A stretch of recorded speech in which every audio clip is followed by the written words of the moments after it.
Kota Tangerang, Banten ini seyogyanya jadi tempat berlindung anak dari mara bahaya. Apalagi sebagian besar dari mereka tak lagi punya sosok yang dipanggil ayah dan bunda. Namun apa dinyana, dua pengurus panti asuhan justru predator anak. Satu di antaranya juga menjadi korban perilaku seks menyimpang pemimpin sekaligus pemilik yayasan yang kini jadi buron polisi.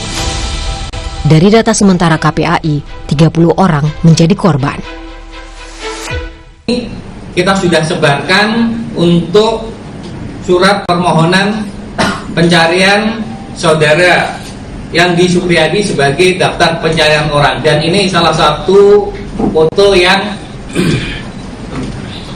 sudah kita buat untuk mempermudah masyarakat apabila mengetahui keberadaan saudara yang di Supriyadi ini, ya, bisa melaporkan kepada kita. Kejahatan seksual di panti asuhan membuat Menteri Sosial masgul. Apalagi Mensos mendapat informasi KPAI 14.000 anak di Indonesia menjadi korban kejahatan seksual selama 3 tahun terakhir. Mensos pun langsung mengecek data seluruh panti di bawah naungan Kemensos. Hasilnya, dari total 16.254 panti, terdapat 872 panti yang tidak terakreditasi, 2.292 tidak memenuhi syarat, dan 352 lainnya tidak terlacak. Kemarin kami dapat dari Bu Ai ada 14.000 kasus ya, seluruh Indonesia selama 3 tahun terakhir ini kekerasan seksual pada anak-anak. Maka kami mencoba untuk mendata tentang LKS yang menjadi bagian dari pembinaan Kemensos. Data KPAI tak jauh berbeda dengan data Simfoni Kementerian Pemberdayaan Perempuan dan Perlindungan Anak. Dalam 3 tahun terakhir, lebih dari 24.000 anak jadi korban. 9.222 anak jadi korban. Tahun berikutnya 9.919 korban, tahun ini 5.292 korban. Anak memang menjadi sosok yang rentan jadi korban kejahatan. Ini pula yang seakan sudah diincar para pedofil. Kriminolog anak meminta orang tua benar-benar mengecek betul lingkungan sekitar anak.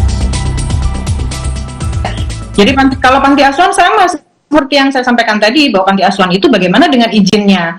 Kalau izinnya tidak sesuai, berarti kan ada kemungkinan lain. Bisa jadi mereka mengambil donasi dari yang tidak resmi, atau mereka tidak bisa bertanggungjawabkan terhadap donatur. Tapi kalau resmi, mereka akan bisa melakukan ini semua. Artinya dari sisi panti asuhan itu dan dari sisi masyarakat itu terjadi keamanan gitu. Jadi tidak ada pergesekan di masyarakat gitu. Undang-undang Perlindungan Anak tak serta-merta membuat pedofil jeri.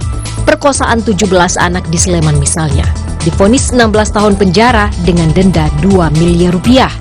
Di Parepare, pencabulan anak TK divonis bebas oleh pengadilan negeri. Kejari, ajukan kasasi, vonis bebas. Kejari, ajukan kasasi. Vonis bebas juga dijatuhkan PN Natuna dalam kasus pelecehan anak di bawah umur pada 30 Mei 2024. Atas vonis ini, Kejari Ranai ajukan kasasi. Kini, 30 anak panti jadi korban kebiadaban pelaku kejahatan seks menyimpang. Jumlah yang tak bisa dibilang sedikit untuk membangunkan alarm semua orang. Tim Liputan Kompas TV.